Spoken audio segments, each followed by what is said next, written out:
Channel 5 Network. This is Sports Line.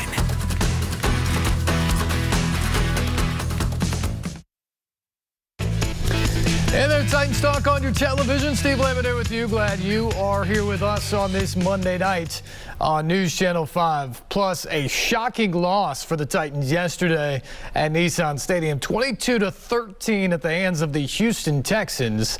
The Texans snapped an 8-game losing streak. It was just their second victory of the year. The Titans, who entered the game 8-2, winners of 6 in a row, the hottest team in the AFC, lose for the second time this year to one of the bottom feeders in the NFL. It was kind of a mystifying game when you just think about it on paper. But, of course, as we made the joke many times last week, they don't play the games on paper.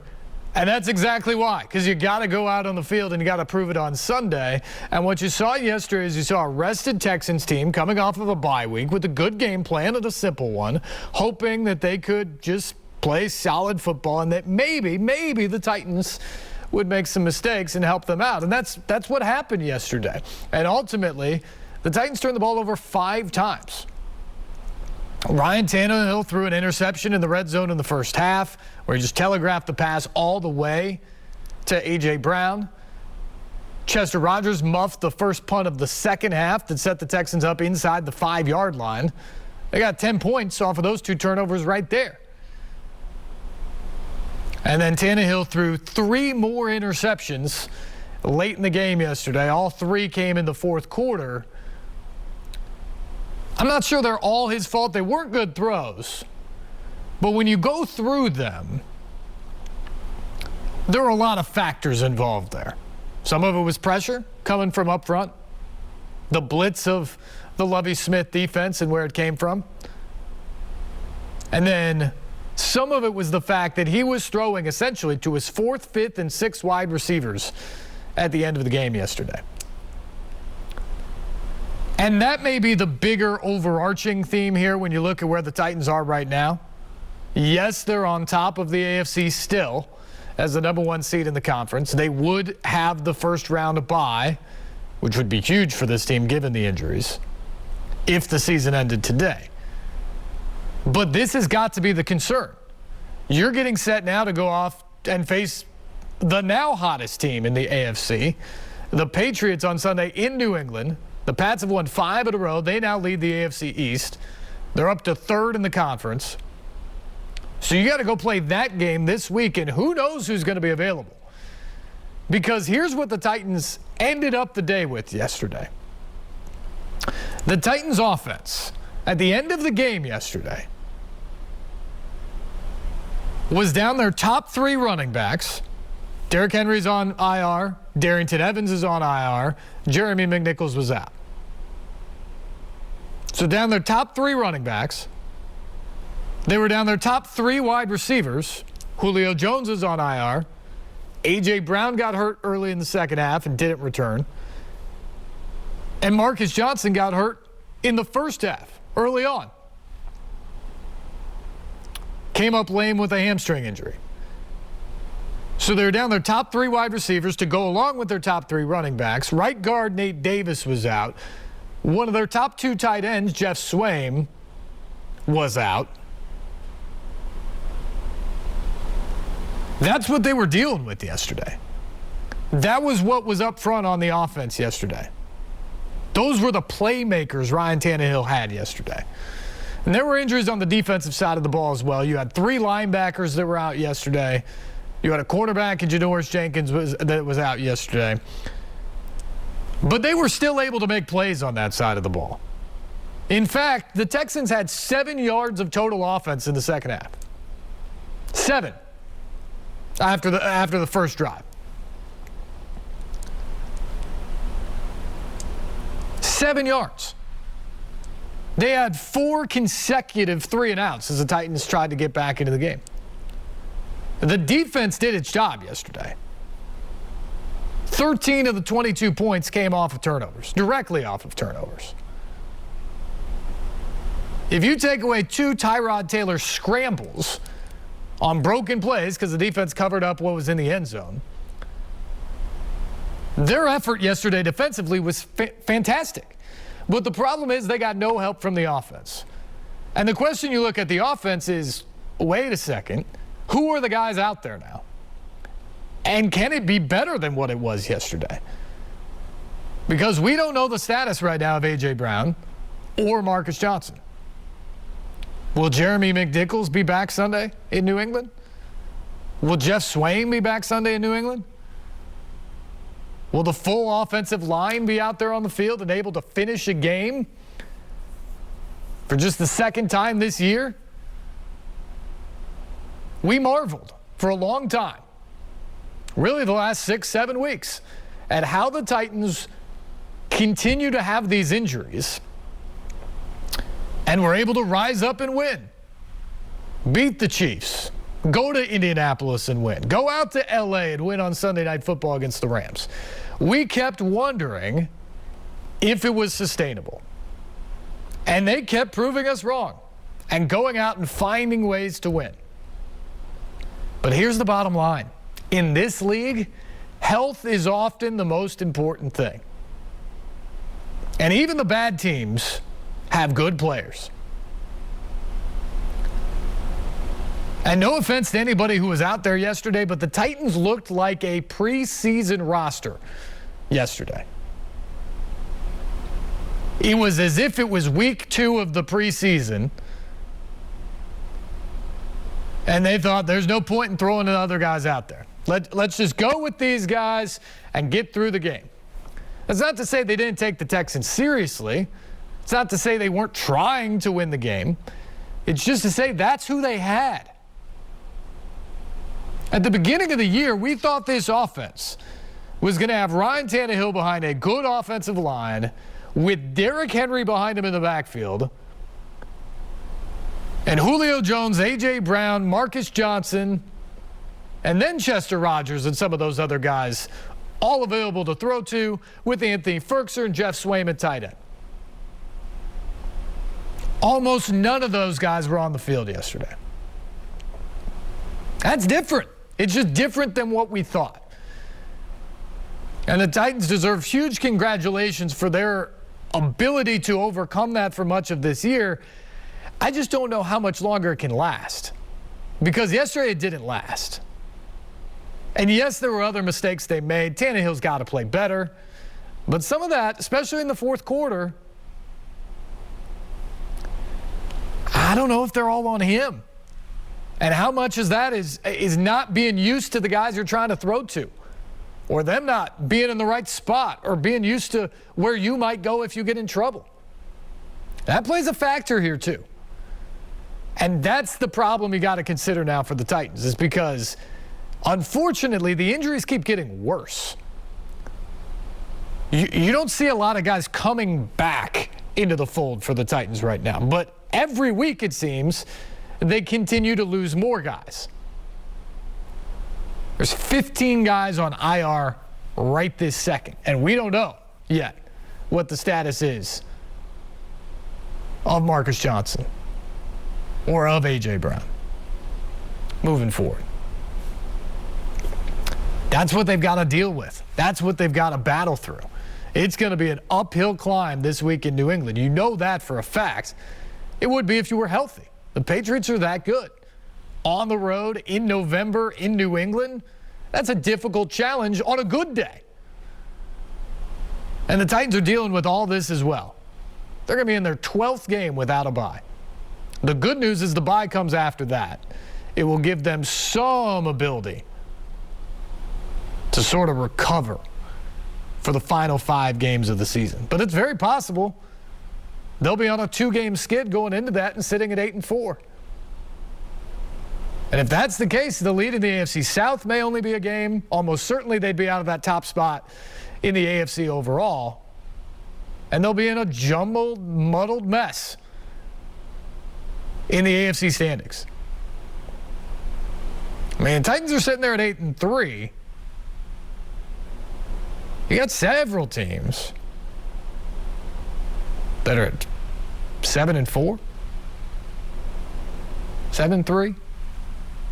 I mean, all that right behind you in the mix. That's what they're dealing with. That's what they're dealing with right now. And they're going to have to hold those teams off if they want that top seed, which, again, probably vitally important given the injuries that they've had. The good news is that bye comes, and maybe they can get some guys back. Maybe they can get healthy. Maybe Julio Jones, maybe A.J. Brown. Maybe all those guys can get back and get ready for the stretch run. But the unfortunate news is that it's just 1 week, and you're going to have to keep playing in December, and you're going to have to play meaningful football games to finish this thing out. And here's the other thing you have to consider. The Titans have used 82 players so far this season. 82. The NFL record for players used in a season is 84. They're going to top that. We know that already. But only 5 teams in the history of the league have used more than 80 in a season. 5 total. How did those teams wind up? Well, I can tell you. Of the previous 5 teams to use 80 or more players in a season, none of them have won more than 6 games. All of them finished with losing records. That tells you how remarkable what the Titans have been able to do to this point of the season through 11 weeks, given the injuries is. But again, we have to go back to that question. Is it sustainable? They've done it to now. But can you continue to just ask guys to step up and overcome that time and time again? Here's an example. Yesterday, one of the Titans' primary receiving targets, especially in the second half, was rookie Dez Fitzpatrick. Yes, he was a 4th-round draft pick last spring, but remember what happened in August? He had a brutal training camp. It was a story almost every day about how bad Dez Fitzpatrick was in training camp. So much so that they cut him. He was just the 2nd top-level draft pick that the Titans, since moving to Tennessee, have cut. How bad was he? Not just did he get cut, but no one else around the league claimed him when he went on waivers. You're talking about a guy who was drafted in the 4th round, who got cut from training camp of his rookie season, and no one else in the NFL was interested. So the Titans signed him back to their practice squad. Let's develop him. Let's keep him here. He's already invested in what the system is, and we can continue to invest in what one of our resources and one of those draft picks was. Credit to Dez Fitzpatrick for staying with it. He caught a touchdown yesterday. Got his first career touchdown in the game. But there were also a few other balls in there that you have to wonder. Was he in the right spot? Was he there at the right time? Was he ready for the football? Was he helping his quarterback out, or was he on the same page with his quarterback? Fair questions, and certainly not all of it was on him. And Ryan Tannehill will be the first person to tell you that he has to be better. Ultimately, he's the guy who throws the ball. So whether your guy's in the right spot or not, you have to be the final person, the final say. The buck stops with you on protecting the football. But the point is, those balls in that situation were supposed to be going to A.J. Brown, going to Julio Jones, going to Marcus Johnson, maybe Chester Rogers. They weren't supposed to be going to Dez Fitzpatrick every second or third play. But that was the reality of the situation the Titans were in yesterday. And it may be the reality of the situation they're going to face Sunday, and it may be the reality of the situation they're going to face at times during the month of December. And that is not good news. Because at some point, it's not just next man up. The Titans have championed that philosophy. They should put it in every room in the building at this point. It should be the logo, the phrase tighten up, and next man up. That's all that the building should read based off of the way that they've played this year. Because time and time again, guys get hurt, they leave the game, they're out for a week, they go on injured reserve, and someone else steps in and steps up. And that's how this team won 6 games in a row. That's how they got to the top of the AFC. But at some point, when the injuries get to a certain level, the guy who you're asking to step in and step up, he can't. He can't do it. He can come in line with what the game plan is. You can give him a responsibility, but that guy's not going to be Derrick Henry. That guy's not going to be A.J. Brown or Taylor Lewan or Bud Dupree or whoever it is at whatever position. You can piecemeal things together. You can scheme things to a degree. But at some point, injuries become too much. There's a reason why all the teams that have had injuries at the level that the Titans have had losing seasons. And I'm not saying that the Titans are going to have a losing season. They're sitting here at 8-3. They have the easiest schedule in the NFL remaining after you get past this game in New England this weekend. The Titans are going to get double-digit wins. They're almost certainly going to be in the playoffs. They're still in great position to win the AFC South. The question, though, is given the amazing start to the season and where they sit, they're atop of the AFC. You should be feeling good 11 weeks in when you're in that situation, that you've got a team that can compete to win the conference and win it all. And in the locker room, the Titans believe that. There's no question about it. And the way they've played at times this year, they look like a team that could.